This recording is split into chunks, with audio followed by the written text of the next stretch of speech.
Hello दोस्तों, आज हम बात करेंगे यदि किसी व्यक्ति की हाइट नहीं बढ़ रही या स्टंटेड ग्रोथ है, हाइट कम है, तो वैसे व्यक्ति में कौन कौन से हार्मोनल सप्लीमेंट्स देने से उनको फ़ायदा होता है, कौन कौन से हार्मोन्स इस मामले में मदद करते हैं, क्या उनके फ़ायदे हैं, क्या नुकसान है, कब देना चाहिए कब नहीं और क्या स्पेसिफिक इश्यूज़ है, ये सारी चीज़ों को बात करेंगे। अक्सर कई लोग की हाइट नहीं बढ़ती या स्टंटेड ग्रोथ होती है, ऐसे में हार्मोन थेरेपीज़ अवेलेबल तो हैं लेकिन थोड़े इश्यूज़ इनके होते हैं जिनके बारे में जानना और समझना ज़रूरी है और क्यों इनके लिए हर बार आपको बिना सुपरविजन इनको नहीं लेना चाहिए क्योंकि ये डेंजरस भी हो सकते हैं। ये सारी चीज़ों को समझने का प्रयास करेंगे। टॉपिक पर जाने से पहले जो लोग हमारे चैनल पर नए हैं मैं रिक्वेस्ट करूँगा हमारे चैनल को सब्सक्राइब करें, वीडियोज़ को लाइक करें, शेयर करें, फॉलो करें, कमेंट करें, पूरा देखें। टॉपिक इंपॉर्टेंट है, इसे अंत तक देखिएगा। चलिए शुरू करते हैं इंपॉर्टेंट वीडियो।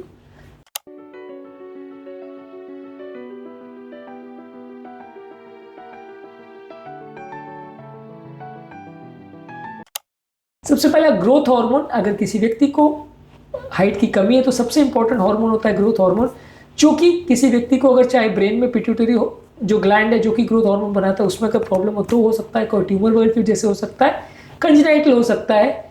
वैसे लोगों को ये ग्रोथ हार्मोन का सप्लीमेंट दिए जाते हैं खासकर उन लोगों में जिसमें ग्रोथ हार्मोन की डेफिशिएंसी है। Turner syndrome, Prader-Willie syndrome, chronic kidney disease, तो ऐसी बीमारियों की वजह से कई बार ग्रोथ हार्मोन कम बनता है, वहाँ पे ये थेरेपी दी जाती है। अगर बच्चों को जब तक उनकी प्यूबर्टी नहीं हो या उनका हाइट अटेन होने का पॉसिबल है, उनके जॉइंट्स फ्यूज़ नहीं हो गए, तब तक अगर दिया जाता है तो ये इसमें फ़ायदा हो सकता है। कई लोगों में काफ़ी अच्छी सी हाइट में इंक्रीमेंट मिल सकता है। लेकिन इसमें यह है कि अगर गलत तरह से गलत व्यक्ति को गलत टाइम पे दिया जाए तो बहुत सारे साइड इफेक्ट हो सकते हैं, जिसमें जॉइंट पेन होना, डायबिटीज़ या इंसुलिन रेजिस्टेंस होना, सर दर्द होना, हाथ पाँव में स्वेलिंग हो जाना, ये सारी चीज़ें हो सकती है, जिसकी वजह से हर व्यक्ति इसको रूटीनली नहीं ले सकता, को बिना डॉक्टर सुपरविजन के इसको नहीं लेना चाहिए। इसके अलावा होता है insulin like growth factor therapy यानी IGF-1 थेरेपी।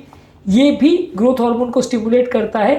इसका भी एक वर्जन आता है मेकासर्मिन करके, जो कि IGF जैसा ही काम करता है और अगर किसी व्यक्ति में IGF यानी इंसुलिन लाइक ग्रोथ फैक्टर की डेफिशिएंसी है तो दिया जाता है।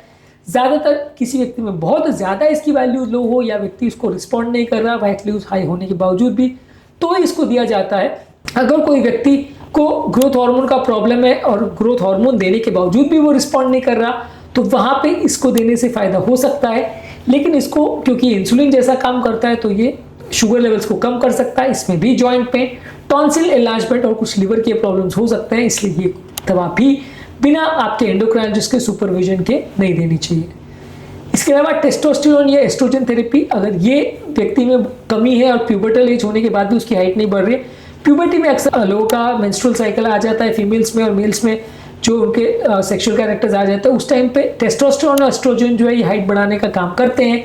लेकिन अगर किसी में इसकी कमी हो तो आप इसको सप्लीमेंट दे सकते हैं और इसको देने से भी हाइट बढ़ सकते हैं। लेकिन इसको देने से क्या है, जैसे प्यूबर्टी खत्म होती है लोगों के सारे जो जॉइंट्स हैं जहाँ पे हाइट बढ़ती है, जिसको टिपिकली ग्रोथ प्लेट बोलते हैं, वो फ्यूज हो जाता है, वो बंद हो जाता है, वो ब्लॉक हो जाता है, जिसकी वजह से इसके बाद फर्दर हाइट नहीं बढ़ती। इसलिए बहुत यंग बच्चे को आपने टेस्टोस्टेरोन दे दिया तो सेक्सुअल कैरेक्टर्स आ जाएंगे और बॉडी हेयर वगैरह बढ़ जाएगा, वो सारे सेक्सुअल बिहेवियर उसका चालू हो जाएगा और जल्दी उसकी ग्रोथ रुक जाएगी, ऐसा हो सकता है। यानी कि ग्रोथ स्पट आने के बाद ग्रोथ प्लेट फ्यूज हो जाएंगे, उसके बाद फर्दर हाइट नहीं बढ़ेगी। तो टेस्टोस्टेरोन एस्ट्रोजन तभी देना चाहिए जब इनकी बॉडी में कमी हो और पेशेंट का ऑलरेडी प्यूबर्टल एज आ चुका हो, क्योंकि ये देने के बाद फिर फर्दर उसकी ग्रोथ और ज़्यादा नहीं होगी। देने के बाद एक स्टेज ग्रोथ होगी, फिर जब ग्रोथ प्लेट फ्यूज हो जाएंगे तो फर्दर ग्रोथ नहीं होगी।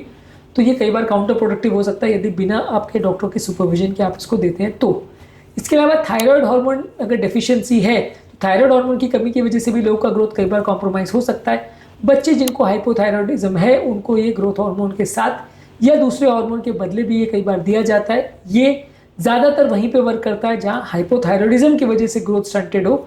इसके साइड इफेक्ट में लोगों को रेस्टलेसनेस, हृदय गति बढ़ जाना या एक्सेस थायराइड हार्मोन के फीचर्स यानी हाइपरथायरॉयडिज्म फीचर्स हो सकते हैं, तो ये भी डॉक्टर के सुपरविजन के बिना नहीं देना चाहिए। इसके अलावा अगर किसी व्यक्ति को कुछ ऐसी इन्फ्लेमेटरी प्रॉब्लम्स है जिसकी वजह से उसको कॉर्टिकोस्टेरॉइड बहुत लंबे समय तक दिया गया है, तो उससे भी लोगों का ग्रोथ कॉम्प्रोमाइज़ हो सकता है, तो ऐसे केस में भी ग्रोथ सप्रेशन हो सकता है। तो ऐसे केस में मेडिसिन को एडजस्ट करना पड़ता है। मेडिसिन को एडजस्ट करने से ये प्रॉब्लम सॉर्ट आउट हो सकती है। कॉर्टिकोस्टेरॉइड अगर लंबे समय तक दिया जाए तो ये भी ग्रोथ को कॉम्प्रोमाइज़ कर सकता है। बेसिकली ये टॉपिक डिस्कस करने का पर्पज़ ये है कि एक तो ये कि ग्रोथ हार्मोन्स और ये सारी चीज़ें अवेलेबल है, ये लोग को जानना ज़रूरी है, क्योंकि ज़्यादातर लोग स्टंटेड रह जाते हैं, उनकी हाइट नहीं बढ़ती है क्योंकि ग्रोथ हार्मोन की कमी होती है, आपको पता ही नहीं होता कि मार्केट में अवेलेबल है, तो जानना ज़रूरी है। लेकिन एट द सेम टाइम ये भी जानना ज़रूरी है कि ये सारी चीज़ों को यदि सही समय पर नहीं दिया जाए और सही सुपरविजन में नहीं दिया जाए तो फ़ायदे के बदले नुकसान हो जाती है। अगर आप बच्चे को बिना डॉक्टर को दिखाए जब उसमें डेफिशिएंसी नहीं, डायरेक्टली ग्रोथ हार्मोन देना चालू कर दो तो साइड इफेक्ट्स ज़्यादा हो सकते हैं, नुकसान हो सकता है। बहुत ज़्यादा डोज दे दोगे तो भी प्रॉब्लम होगी, कम डोज दोगे तो भी प्रॉब्लम होगी। तो इसलिए आपको प्रॉपर एंडोक्राइनोलॉजिस्ट जो हार्मोन के स्पेशलिस्ट होते हैं उनको दिखा के डिस्कस करके तभी इसको देना चाहिए, तो ही फायदा होगा। यदि आप पेशेंट को बिना कंसल्ट किए या बिना डिस्कस किए देते हो तो ये फायदा नहीं, नुकसान भी कर सकता है। ये बेसिकली आज के टॉपिक को डिस्कस करने का पर्पस था कि हार्मोन्स अवेलेबल है, एक तो ये जानना जरूरी है, और दूसरा इनको देने के लिए सुपरविजन जरूरी है। ये ऐसा नहीं कि दुकान में गए और ग्रोथ हार्मोन लेके पी लिया और बढ़ गई हाइट, ऐसा नहीं होता है। इनको प्रॉपरली देख के सोच के डोज एडजस्ट करके फिर देना चाहिए।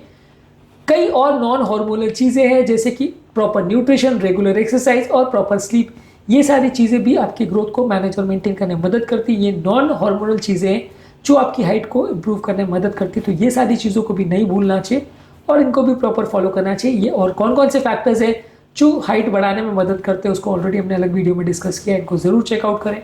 टॉपिक एंड करने से पहले जो लोग हमारे चैनल पर नए हैं उन्हें रिक्वेस्ट करूँगा कि चैनल को सब्सक्राइब करें, वीडियोज़ को लाइक करें, शेयर करें, फॉलो करें, कमेंट करें, पूरा देखें।